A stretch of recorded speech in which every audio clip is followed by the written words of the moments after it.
without further ado, we're going to introduce our first speaker today. His name is Drew Barker. I have this. No, he's not. He's not the first speaker. I apologize. We have Ryan Keller coming up. Ryan, are you there? I am. Thanks, Josh. Welcome, Ryan. We have this Major Ryan Keller, United States Marine Corps. You are a CH-53 pilot, correct? That's correct. Excellent, excellent. And been doing design thinking for roughly 4 months plus, utilizing it different ways. Yeah, well, and so to that point, which is very interesting, saw in a LinkedIn comment that someone made about the CAWcast yesterday, which I thought was great. It was like everybody in the DoD or in our space is actually a design thinker. It's just really hard to label it in terms of how we do it. And there's a bunch of processes and things that we follow for sure. But yeah, we all have a little bit of the bug inside of us. Good deal. Could you share some of your stories with us? How you've utilized some of the tools? How did you get involved? Maybe we'd start right there. Yeah, absolutely. So I am currently working at Marine Corps Tactical System Support Activity on Camp Pendleton. So MCTISA. I'm in the Innovation Center with my colleague, Stephen Harvey, who talked last week at the CAWcast 2 webinar. It's been awesome. I happened to fall upon the Centers for Adaptive Warfighting and NavalX training for Warfighter Center Design and Scrum Master courses by chance. I was kind of encouraged by Steve. It's like, yeah, you should really, let's go try it out. Tried it out, and I'm being serious when I say it. It changed my life. Reason why is because I immediately saw the applicability to almost every facet of an organization's lifeblood or problem-solving capacity. And coming from an environment where you're briefing all the time in the ready room, you're briefing and flight planning, complicated movements between cross-organizational teams, like generating a daily and weekly flight schedule. This is all applicable. The human-centered design is something that could have been used and can still be used in pretty much every machination of the bureaucracy that we all enjoy every day. But I immediately loved how physical warfighter-centered design was, which is what the course that they teach, NavalX teaches. And granted, you're using a lot of sticky notes, you're using a lot of permanent markers, and you're using a lot of energy, and you're using your first names, which helps a lot. One of the things from the 53 community that really helped me was that if your crew chiefs were afraid to talk to you because of the way you ran your cockpit, then you all turn into the same pink stain if you're making a mistake, and nobody wants to tell you that because you yell at them all the time. This design thinking methodology kind of attacks that same thing. It leverages the diversity of thought of everybody in the group, and it really knuckles down on getting rid of rank and making sure everyone's idea is heard. And then the rules of the game are you kind of obfuscate where the ideas came from, and the ideas stand on their own in front of everybody for presentation. And what they do is, like, every single idea inspires the next good idea, and then the better idea that comes after that. And then eventually, all of a sudden, you start really riffing with a group of individuals attacking the same problem that works. So the way we use this in the Innovation Center really was, again, with my colleague, Steve Harvey, we did the 3-year plan. We said, where do we want the Innovation Center to be? We have a great command that has given us a bunch of latitude to help figure out, like, where should the Marine Corps be focusing, in systems command. So we were able to do that with an awful lot of support, which has been great. We talked about, like, a cloud infrastructure development where everyone's used to coming into a boardroom and sitting down and we all sit around a table. But we set up a Warfighter Center design workshop, and we had people, your weapons of today are your sticky pad and your Sharpie, and thou shalt write in all caps, and thou shalt listen to us. However, we're also going to use first names. And we really got some good feedback from that group. More recently, I had the opportunity to visit Carnegie Mellon University with the United States Marine Corps Artificial Intelligence Community of Interest, and for 4 days helped facilitate warfighter-centered design with a friend that I didn't know that I had yet named Tom Coulins, who I had never met before, but I know he had taken this course, and he was the only man who was able to make it out because you do design thinking as facilitators and buddy teams. So we attacked it jointly, and we ran an OPT using warfighter-centered design, human-centered design. And so I have it pulled up over here because I write after actions for it. And I just want to read some of the feedback that we got from it. So if you think of an OPT, an operational planning team, typically you're like, haha, cool. It's sitting around a conference table. It's listening to an awful lot of folks talk about their ideas and listen to nobody else's. It's just a trudge through the mud.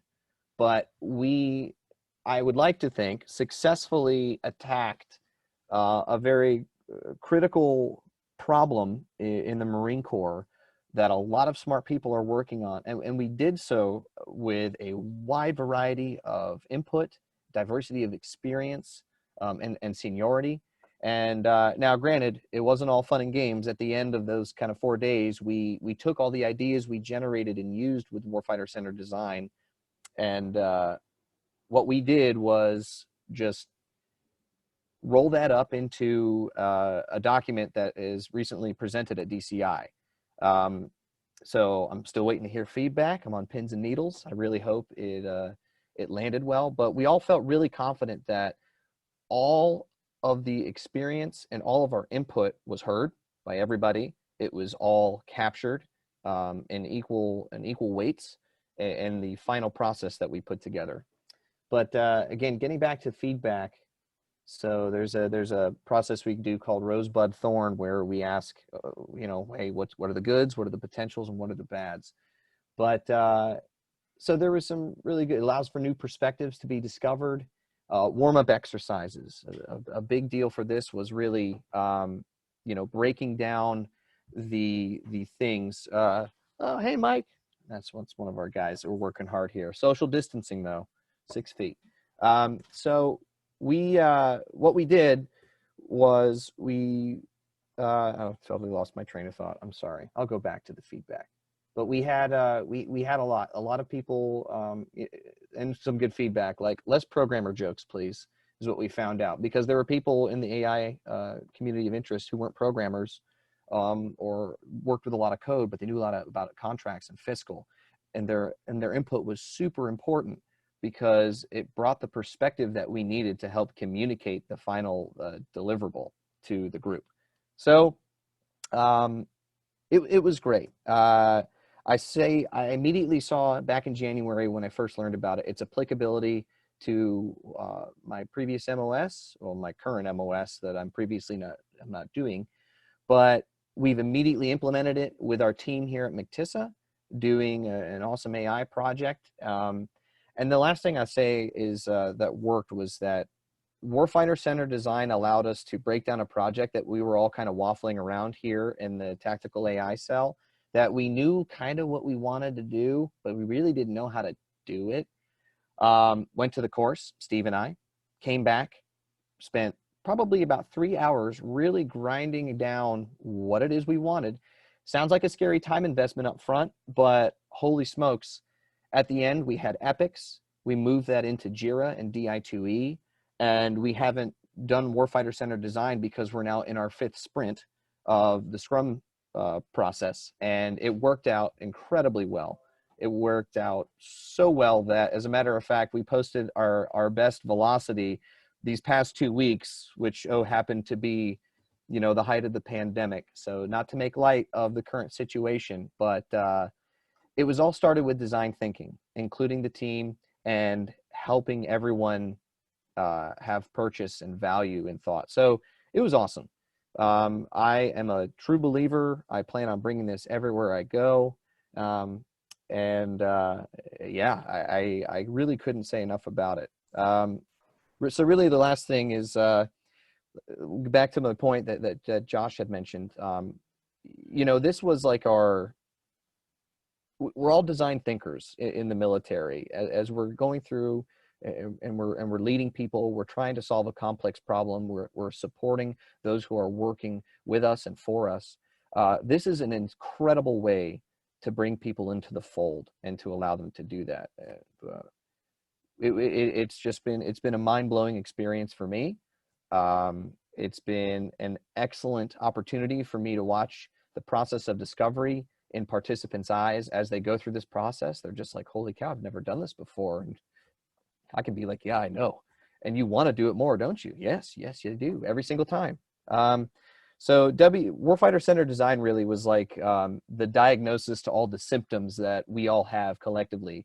These are all the things that, I kind of know what I want to do. And I feel like this is what needs to be done, but I really don't know how to do it. And this is like a doctor coming up and telling you like, well, you have WCD. And you go, wow, it's got a label now. I now know what to do with it. I now know what to research with it.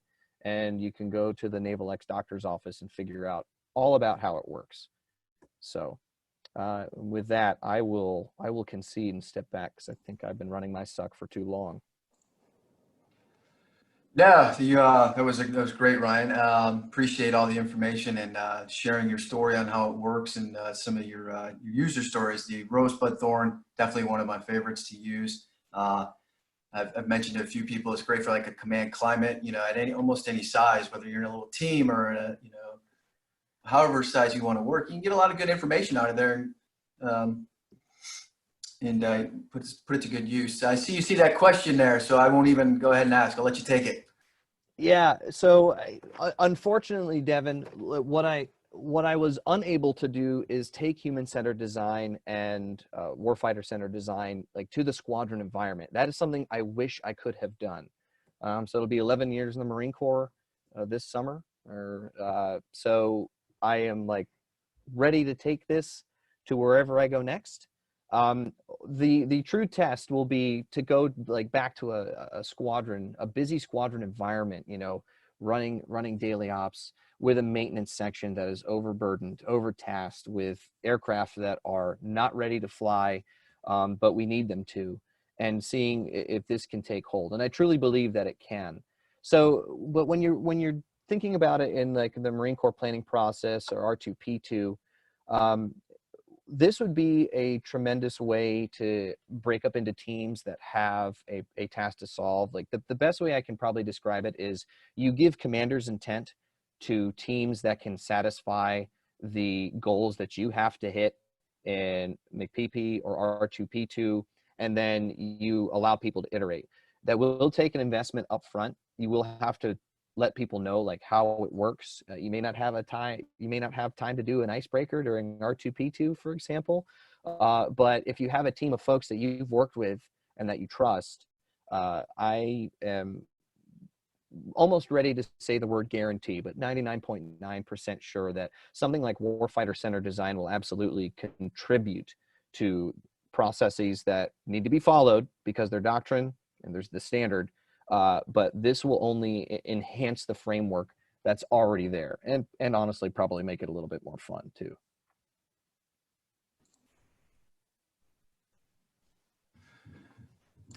Good. And then, sorry, I see Chris, you referred to military Scrum training earlier. Give the current environment, is there any way to make that training digital remote?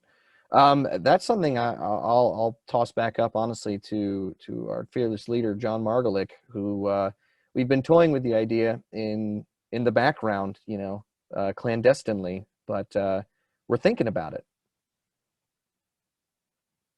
Yeah, short answer. Please stand by. In the next couple of weeks, we'll have good answers on that one. Works well in person. It's just a matter of finding the right tools and ways that we can communicate that make sense in the department and given our operating environment. But we'll do the pilots in the next couple of weeks. And we would ask any of you who are interested to reach on out to contact.thecaw@gmail.com, or you can reach me in the Marine Corps gal. It's jonathan.margolick at usmc.mil. And we'll put you right on the list and make sure that we're able to get to you as soon as we humanly can, if we don't anticipate being that long. In that case, thanks for the, oh, hang on, there's another question. I'll answer this one and then I can answer offline for sure, because there's a ton of people we need to listen to who have some great experiences. How would you explain the benefits of a human-centered design approach to a commander who is comfortable in the traditional paradigm? So one of the best things, and we actually just ran a command climate warfighter center design workshop at my command because we told our commander, we have a methodology that we can pull people into the fold. We can solicit input from everyone. We can make it almost anonymous so that we can get the honest input. And I guarantee you we'll have something excellent at the end of the day. So what you can tell a commander for warfighter center design is that at the end of the process, you will have a solution, if not a list of many solutions to pick from and delve further into that have been jointly generated by your base, and they all want to communicate that to you because they feel comfortable doing it in the environment we provide.